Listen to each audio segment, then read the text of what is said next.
I begin, I want to just let you know that my ultimate goal with this presentation and just with my life's journey is to help all of you, because newborn screening is very complex. There are a lot of barriers, and of course every single state is different, but I've spent the last 8 years, and more specifically the last 3, trying to learn everything that I can from all these different angles so that you don't have to. So there's still learning to be done, but I'm here and ready and willing to help. So before we begin, I just wanted to, even though I think most of you know who I am, I wanted to introduce my daughter, Victoria. That's actually the last day before Krabbe, the one in the left-hand corner. The next day is when everything changed for us. That picture up at the top with the governor of Pennsylvania actually didn't happen until last September because of COVID, but we finally got our ceremonial signing. But throughout my work in Pennsylvania, one of the things that I realized is that every state has underlying issues that are actually preventing expanded newborn screening. Most of the time, it's not because there's someone with nefarious intent who just doesn't want to screen for Krabbe, and that does happen. But it's super rare. Most of the time, as Dr. Orsini talked about yesterday, there are system issues most of it has to do with money, that are preventing states from fully implementing the RUSP or other conditions like Krabbe. So in Pennsylvania, it took me sitting and listening to some really, really boring meetings for years. It took me about a year before it finally clicked, because all this is like a puzzle. You have to put the puzzle together for your state and figure out what the ultimate picture is going to look like. In Pennsylvania, we had major problems where the hospitals weren't even all screening for the same things. They had to go to the legislature to ask for funding to add conditions. And so, of course, does the Department of Health ever get as much money as they need? No. And there were some other things. And so I pointed that out. I'm like, how is this okay? That if a baby born at Hershey Medical Center, which is our hospital, is going to be screened for Krabbe and 5 other LSDs, but no other child in the state is going to be screened for that. So that's what my work focused on. My work did not add Krabbe legislatively. The newborn screening advisory board chose to add it probably because I annoyed them, but because of my persistence, we'll say. But it took solving those issues, and more importantly, solving those issues is actually what has paved the way for future conditions to come through. Right now, because we don't have to go to the legislature for funding, we can add conditions in 6 months. Every state's different. We have a lot of advantages in our state now, but I'm very proud of the fact that we will be implementing NBS 2 on July 1st. So what I want to talk today about, and I'll try to make it briefer because I know we're running behind, the status of Krabbe disease newborn screening, what impact the recent ACHDNC decision may have on advocacy efforts, how LDNBS can help make newborn screening for Krabbe a reality in your state, and what resources we have created to help educate and equip advocates. So first of all, I'm not going to read this, but this is our mission statement. We are focused on advancing newborn screening for leukodystrophies and lysosomal storage disorders, supporting newly diagnosed families, and encouraging collaboration, coordinating efforts, and removing barriers. So as many of you have seen, this is the map of Krabbe newborn screening. Unfortunately, there hasn't been a lot of progress made in recent years, Georgia being the most recent one to add it, and they're all clumped together, which I find very interesting. One of the questions I get asked all the time is like, why is my state not screening? Why are they not doing this? So some interesting things I can point out to you. There are actually 12 states that use another state's lab for their newborn screening. So they cannot add a condition until that state is doing it. There are 11 states that have an advantage like we do, where we use PerkinElmer Genomics for our newborn screenings. PerkinElmer is the company that develops the reagents. They can do any assay. They're actually working on MLD right now and should be ready to go by June. So we're also starting to push for MLD newborn screening. But there are also states that have RUSP alignment laws in place. Some of them are not well written, which is actually why we really discourage the legislative route for a lot of reasons. There have been some really poorly written laws that have actually prevented good newborn screening for Krabbe to happen. Ohio being an example, but I'm going to mention California later as another reason why the law was written poorly. Most of the time it's a lack of funding. Currently, the Newborn Screening Saves Lives Reauthorization Act has been failed. The renewal has failed several years in a row. why that is important, besides the fact that it's one senator holding it up, that is where a lot of states get funding to implement new conditions. So without that being renewed, there is no funding coming from the federal government. A lot of it has to do with state funding structure. So as I mentioned in Pennsylvania, they used to have to go to the legislature every time they wanted to add something, and then there was delays. Now, because of our structure, it's all shifted to insurance, because insurance is federally required to pay for newborn screening. So that felt like a really big win. The other important thing to remember, as Dr. Orsini talked about yesterday, newborn screening is not just a test, it is a system. It is a very complicated system that, yes, it starts in the lab, and you have to have knowledgeable scientists who know how to process the assays. First, you even have to have somebody like Dr. Gelb to develop the assay, and then it goes all the way through to follow-up people, to specialists, to all of these different things. So there are so many layers. And so I know it's so easy to feel frustrated because I was there once. But the more I've learned about all of this, the less frustrated I am and the more motivated I am. And so I hope we can help you with that too. As most of you in this room probably know, on February 9th, we received a huge blow because the ACH-DNC voted 7-7 and chose not to recommend Krabbe to the federal recommended uniform screening panel. That was a frustrating, irritating, I don't know what word to use today, because, not because of the decision itself, I mean, that was frustrating, but because of what happened that caused them to have that decision. They left out data, they mischaracterized the disease and treatment, they focused on incredibly outdated data too, and we listened in frustration as non-experts decided the outcome of newborn screening for 40 states. And so we actually, as a community, as the Krabbe stakeholders group, we did something that has never been done before, and we are appealing the decision. We're making it up as we go along because it's never been done before. So we're pioneering this, but we went straight to the Secretary of Health with 2 very scientific letters pointing out all of the things that went wrong, both procedurally and with the data. And so the next meeting is May 4th and 5th in DC. It is hybrid, so I really encourage you to sign up. The website is achdncmeetings.org. You can register to give public comment, and that can even be written, but I'm planning to go, and I'm going to be respectful, but show them how irritated we are. So, when that decision came down, it was definitely a blow to me because I had this whole strategy for what we were gonna do. Once it was on the RUSP, which states to focus on, like what we were gonna do. And that day I was left feeling like I really have no idea what to do. To be honest, I still don't really know what to do, but there are little things that we can each be doing in our states that will prepare the way for when we finally are on the RUSP. So one of the things that we encourage our advocates to do, we have 3 pillars of newborn screening advocacy. Know your disease, know your state, know your story, in that order, because we are more than just Krabbe disease. So first, knowing your disease, it's really important because there's so many leukodystrophies that do not have a newborn screening test.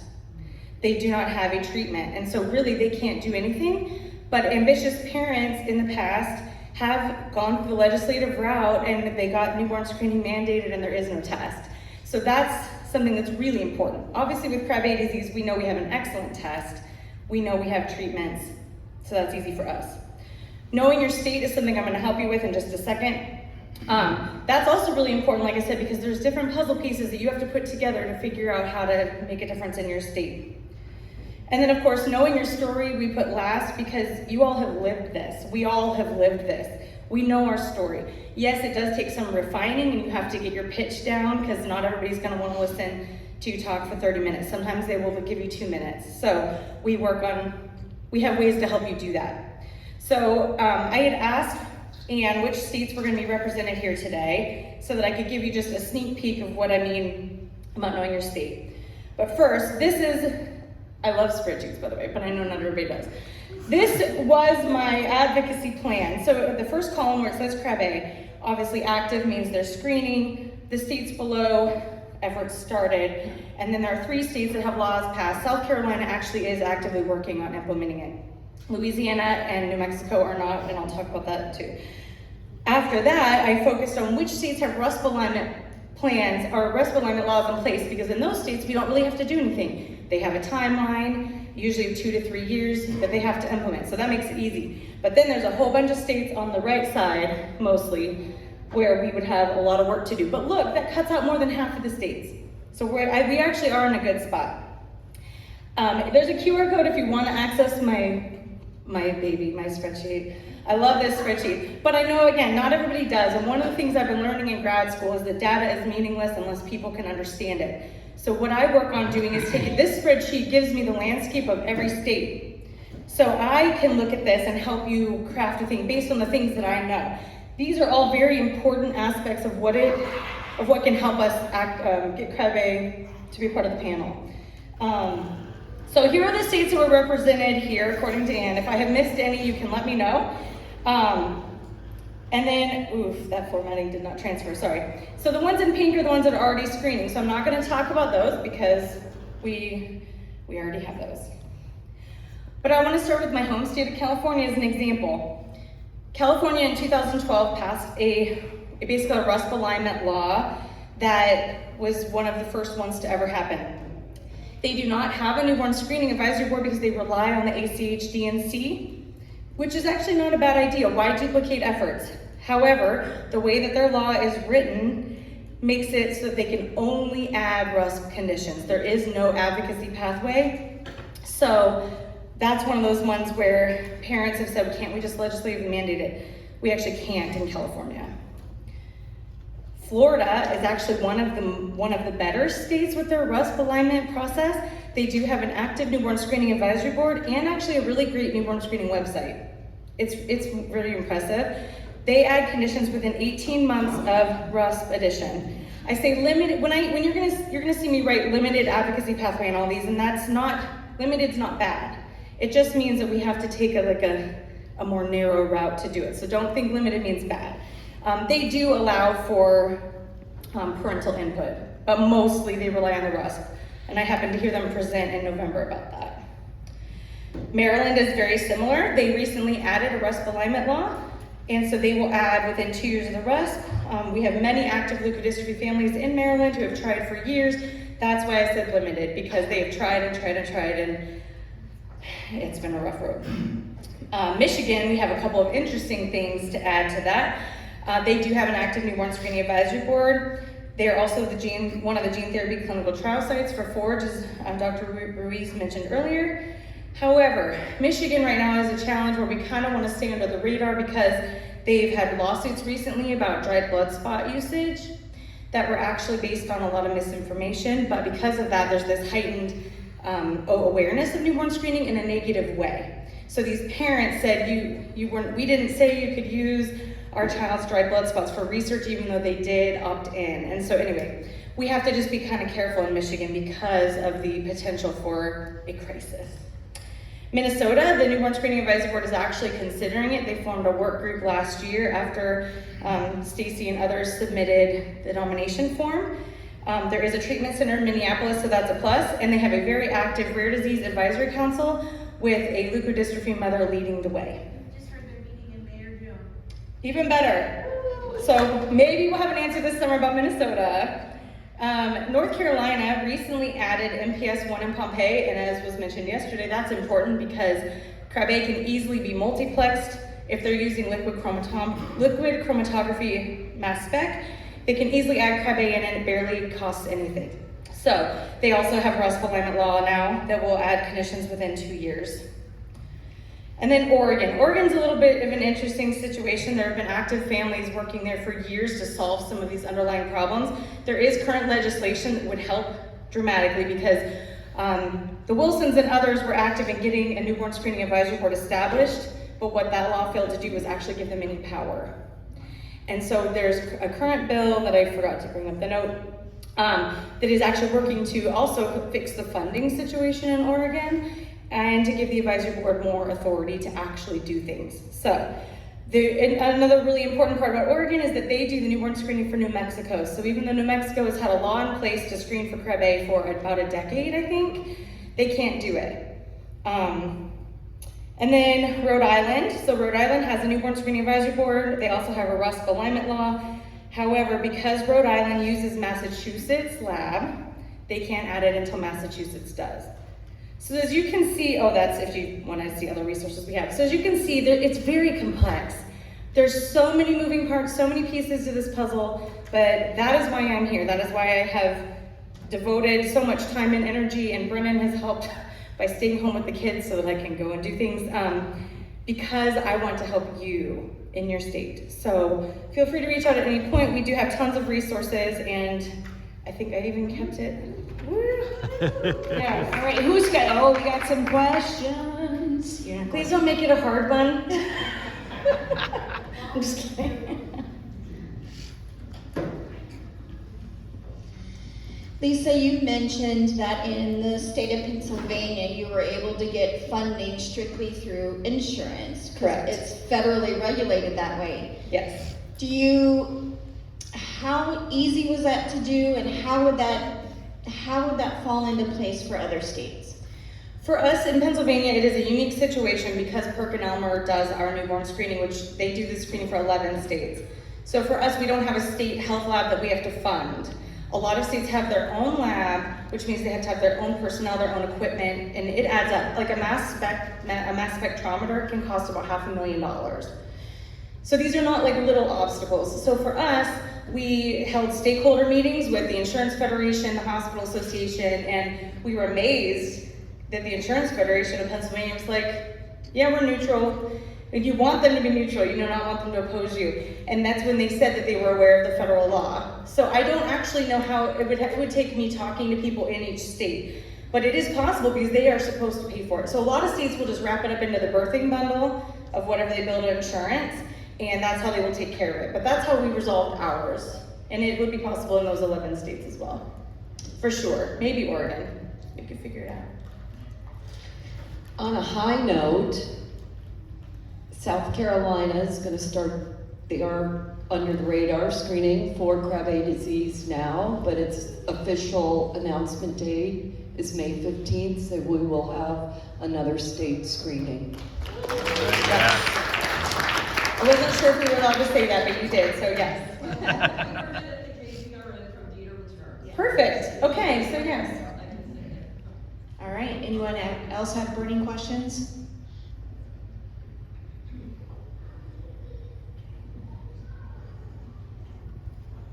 So Lisa, I don't know quite how to word this question, but when we were advocating for screening in Georgia, the largest hospital in Georgia, one of their representatives made it more difficult maybe than it could have been or should have been, and his primary concern once was who's going to bear the burden of the treatment of these people that are discovered. And is that a common argument against the addition of newborn screening? Who's going to pay for the treatment? It is, and that's because a lot of states' Medicaid laws require them to seek treatment within the state, which also should be fixed. Let's add this to the list of things we need to fix. There's actually more qualified people in the rare disease community working on that very thing, because in the rare disease community, most diseases only have a couple of specialty centers. And so what are we supposed to do? But one of the things that we have said, and to rebut that, is that any state that has a center that can do bone marrow transplant, pediatric bone marrow transplant, they can work with Dr. Kurtzberg, Dr. Escolar, whoever, virtually. They're willing to guide them through the process. I will say I had my own major hurdle in Pennsylvania with the head of the Newborn Screening Advisory Board. At my first meeting, which was 3 weeks after my daughter died, I went, and the first thing on the agenda was the fact that Hershey had decided to start screening for Krabbe, and so I was excited. I'm like, that's our hospital, that's visitory, like that's great. And he immediately was like, that is such a waste of time, that is such a waste of money, and he was going off, and I was so angry. My dad was there. We were so angry because he didn't know who I was or why I was there. So I waited the whole 5 hours till the public comment time, and then I respectfully unleashed. And what it took though, he had that mindset that so many specialists do of the outdated data. And so it took such persistence, and he kept saying, well, it's not published. So then it was actually really nice when I would tell him something and it would get published. I'm like, see, I told you I knew what I was talking about. It takes so much persistence, but now he is my greatest ally. So just don't give up. I know it's hard, I know it is frustrating, but I can also tell you that it's possible. It took me 5 years and 3 different bills to fix newborn screening in Pennsylvania, and I hope that it wouldn't be the case in your states, but we can do this. All right, anyone else? Lisa's standing in the mid, you're standing in front of lunch, so everybody's. I am, yeah, sorry. All right, well.